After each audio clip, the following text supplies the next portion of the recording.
श्रीमद् भागवत महापुराण पुराण का अर्थ चतुर्थो अध्याय। राजा का सृष्टि विषयक प्रश्न और सुखदेव जी का कथारंभ।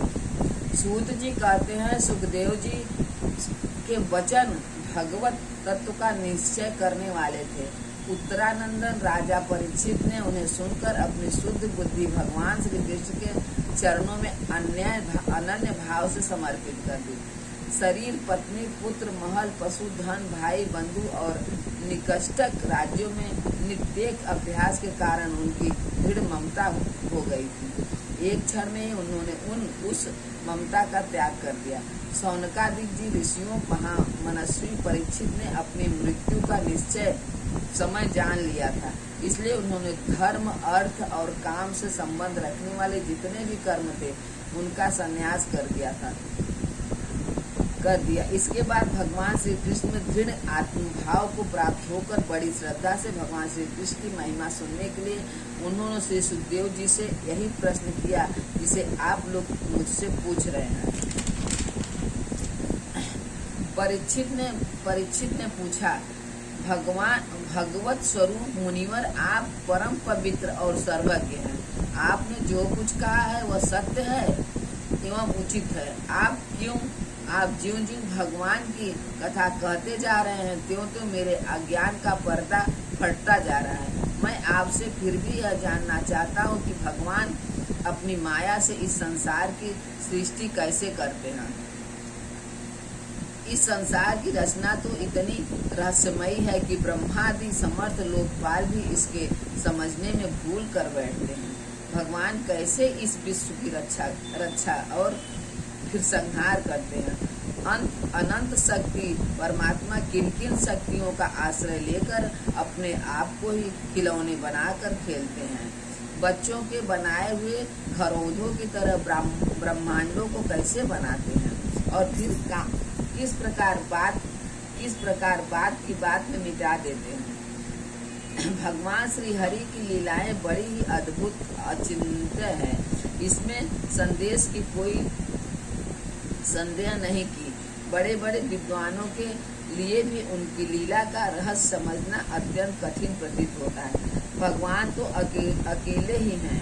वे बहुत से कर्म करने के लिए पुरुष रूप से प्रकृति के विभिन्न गुणों को एक साथ ही धारण करते हैं अथवा अनेकों अवतार ग्रहण करके उन्हें क्रमशः धारण करते हैं। मुनिवर, आप वेद और ब्रह्म तत्व दोनों के पूर्ण सर्वज्ञ हैं, इसलिए मेरे इस संदेश का निवारण कीजिए। सूत जी कहते हैं, जब राजा परीक्षित भगवान के गुणों का वर्णन करने के लिए उनसे इस प्रकार प्रार्थना की, तब श्री सुखदेव जी ने भगवान को बार बार स्मरण करके अपना प्रवचन प्रारंभ किया।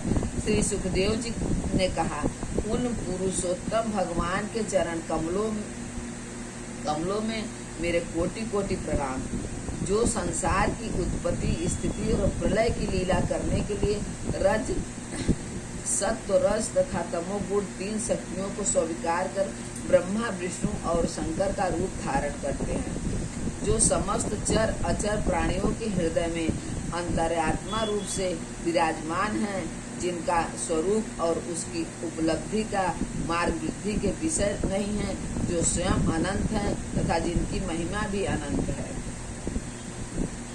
हम पुनः बार बार उनके चरणों में नमस्कार करते हैं, जो सत्य पुरुषों का दुख मिटाकर उन्हें अपने प्रेम का दान करते हैं, दुष्टों की सांसारिक बढ़ती रोककर उन्हें मुक्ति देते हैं तथा जो लोग परमहंस आश्रम में स्थित हैं उन्हें उनकी भी अभीष्ट वस्तु का दान करते हैं, क्योंकि चर अचर समस्त प्राणी उन्हीं की मूर्ति हैं, इसलिए किसी से भी उनका पक्षपात नहीं है। जो बड़े ही भक्तवत्सल हैं और हठपूर्वक भक्तिहीन साधना करने वाले लोग जिनकी छाया भी नहीं छू सकते, जिनके समान भी किसी का ऐश्वर्य नहीं है, फिर उससे अधिक तो हो ही कैसे सकता है, तथा ऐसे ऐश्वर्य से युक्त होकर जो निरंतर ब्रह्मा स्वरूप अपने धाम में विहार करते हैं, उन भगवान श्री कृष्ण को मैं बार बार नमस्कार करती हूँ। जिनका कीर्तन, स्मरण, चंदन, वंदन, श्रवण और पूजन जीवों के पापों को तत्काल नष्ट कर देता है, उन पूर्ण कीर्ति भगवान श्री कृष्ण को बार बार नमस्कार है। विवेक की पुरुष जिनके चरण कमलों की शरण लेकर अपने हृदय से इस लोक और परलोक की आसक्ति निकाल देते हैं और बिना किसी परिश्रम के ही ब्रह्म पद को प्राप्त कर लेते हैं, उन मंगलमय कीर्ति वाले भगवान श्री कृष्ण को अनेक बार नमस्कार है। बड़े बड़े तपस्वी, दानी, यशस्वी, मनस्वी, सदाचारी और मंत्रवेता जब तक अपनी साधनाओं को तथा अपने आप को उनके चरणों में समर्पित नहीं कर देते, तब तक उन्हें कल्याण की प्राप्ति नहीं होती। जिनके प्रति आत्मसमर्पण की ऐसी भावना है, उन कल्याणमयी कीर्ति वाले भगवान को मैं बार बार नमस्कार है। किरात, हूण, आंध्र, पुलिंद, कुलंक, अबीर, कंक, एवं और खस आदि नीच जातियां तथा दूसरे पापी जिनके शरणागत भक्तों की शरण ग्रहण करने से ही पवित्र हो जाते हैं, उन सर्वशक्तिमान भगवान को बार बार नमस्कार है। वे ही भगवान ज्ञानियों के आत्मा हैं, भक्तों के स्वामी हैं, कर्मकांडियों के लिए वेदभूत हैं, धर्मियों के लिए धर्मभूत हैं और तपस्वियों के लिए तप स्वरूप हैं। ब्रह्मा, शंकर आदि बड़े बड़े देवता भी अपने शुद्ध हृदय से उनके स्वरूप का चिंतन करते हैं, आश्चर्यचकित होकर देखते रहते हैं, मुझ पर अपनी अनुग्रह की प्रसाद की वर्षा करें।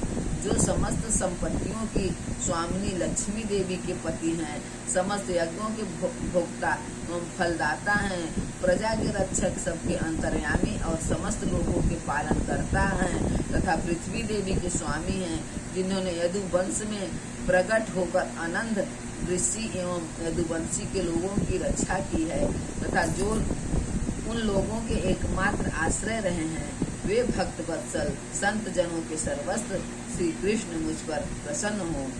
विद्वान पुरुष जिनके चरण कमलों की चिंतन रूप समाधि से शुद्ध हुई बुद्धि के द्वारा